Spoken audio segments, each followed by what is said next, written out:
güzel bir hanım. İrade hanım. İrade kalmazlık ya. Canım canım canım benim, yüreğim sana yanım benim, gözlerine kurban olum, değerli insanım benim. Canım canım canım. İrade hanım, tebrik ederiz.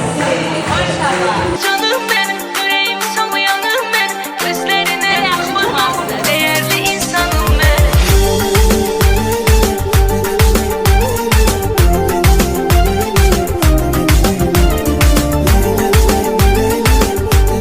Başına dolanım, ey dolanım, başına dolanım.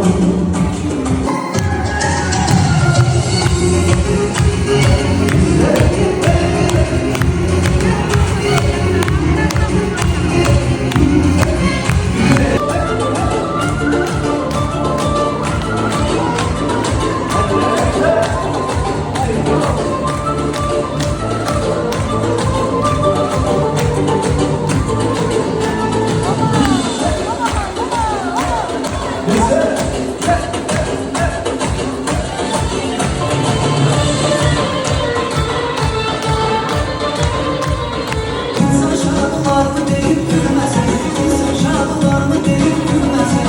Bu gece yerimize kim dese. Sevgilim falan gibi.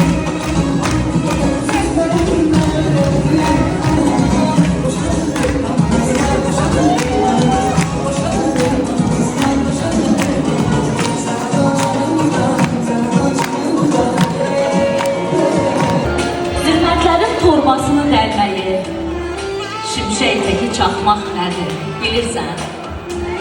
Sən Bədəlova o xanımın soyadı, iradədir bilmək istəsən adı. Doğum günü bugün yanımızdadır, nə yaxşı ki hər an arxamızdadır. Olur siman hər zaman işıq saçsın, gözəl üzün arzulara yol açsın, gözlərindən sevinç yaşları axsın.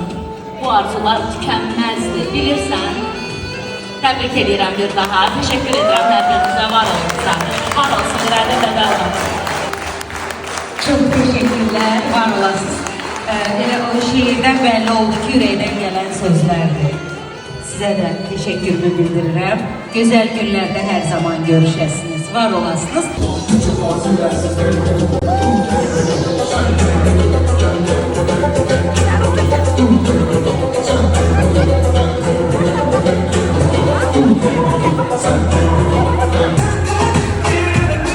Sadirə Dönüş şirkətinin Platin lideri İradə Bədəlovanın yubileyidir, tam 50 illiyidir.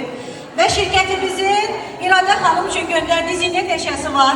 Onu hal-hazırda özünə təqdim etmək istəyirəm. İradə xanım, Allah təala bütün arzunuzu çin eləsin. Hər zaman xoş günlər görəsiniz. Təbriklər.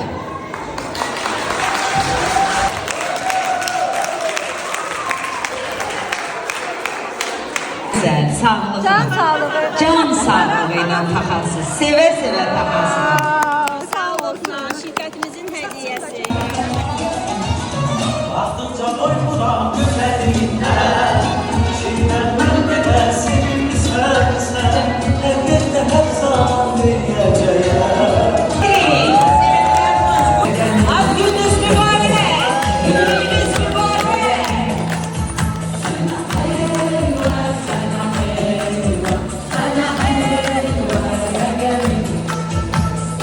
Hey, bravo.